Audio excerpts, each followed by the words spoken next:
Hi friends, అందరికీ praise the lord. ఇంతకుముందు మీరు జీవించిన జీవితం ఎలా ఉండేది? మీ ప్రవర్తన ఎలా ఉండేది?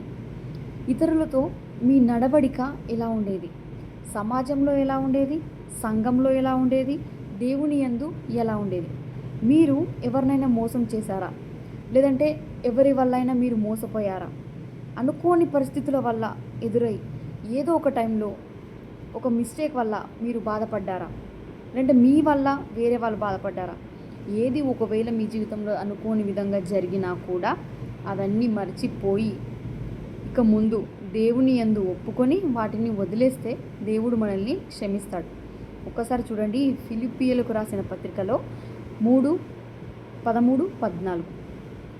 ఇంతకుముందు జరిగిన వాటినన్నిటిని మరచి ముందున్న వాటి కోసమై వేగిరపడుచు దేవుని యొద్దకు మనం వెళ్తే దేవుడు మనలకు బహుమానం ఇస్తాడంట. దేవుని పిలుపుకు మనం దగ్గరగా ఉండి ఆ బహుమానం మనం పొందుకోవాలి. అందుకని జరిగిపోయిన వాటినన్నిటిని మరచి జరగబోయే దానికోసం మనం దేవుని బహుమానం కోసం ఎదురు చూస్తూ దేవునితో నిత్యము సాగిలపడి దేవుని యందే ఉందాం. దేవుని పిలుపుకు దగ్గరగా ఉందాం. Thank you friends.